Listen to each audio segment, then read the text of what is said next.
அஇஅதிமுக ஆட்சியில நாங்க கடன் கம்மியா வாங்கியிருந்தாலும் நிறைய கல்லூரிகள் திறந்திருந்தோம்.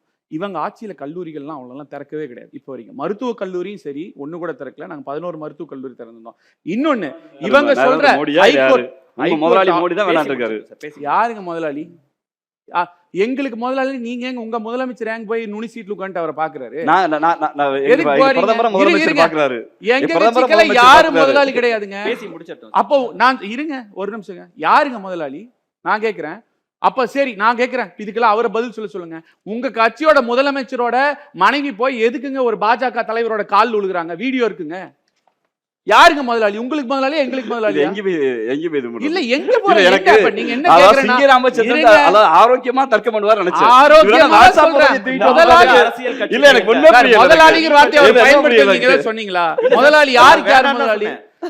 கருப்பு பலூன் புடிச்சாங்க, ஏன் போய் வெள்ளை கொடை பிடிக்கிறாங்க? ஏன் பண்றாங்க? கருப்பு பலூன் புடிச்சாங்க, இப்ப ஏன் போய் வெள்ளை கொடை பிடிக்கிறாங்க? கருப்பு கண்டனம் வெள்ளை வாருங்கன்னு தான் சொல்றோம்.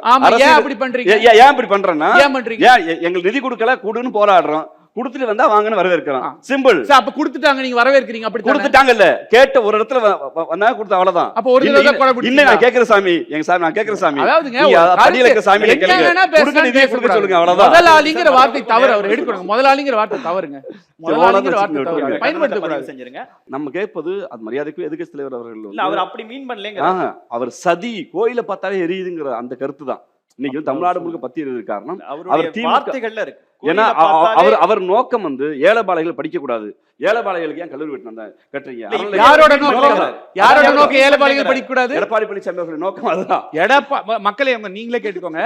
மாண்புமிகு முன்னாள் முதலமைச்சர், எதிர்கட்சி தலைவர், அவரோட நோக்கம் ஏழைப்பாளைகள் படிக்க கூடாதான். இவங்க நீட் ரத்தை பத்தி அத்தனை டிராமா பண்ணிட்டு இருக்கப்ப 7.5% உள்ஒதுக்கீடு கொடுத்து நிறுத்துங்க. 7.5% கொடுத்து நேத்து கூட வருது பெண்டு வர்றான். நான் ஒரு குடிசையில் இருக்க டாக்டர் ஆயிருக்கேன்.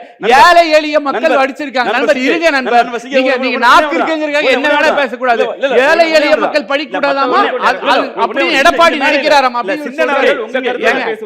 நியாயமா பேசணும், எது பேசினாலும் ஏதாவது பேசணுங்கிறதுக்காக பேசக்கூடாது. இந்த மேடையில நீங்க நீட்டு வேணாம்னு சொல்றீங்க, நான் நீட்டு வேணாம்னு சொல்றேன். சிந்தன் சொல்றாரு, ஜெயதி சொல்லுவாரு, எங்க தம்பி சூர்யா சொல்லுவாரா நீட் வேணாம்னு? ஒரு நிமிஷம் இருங்க. நீட் வேணாம் சொல்றாரா?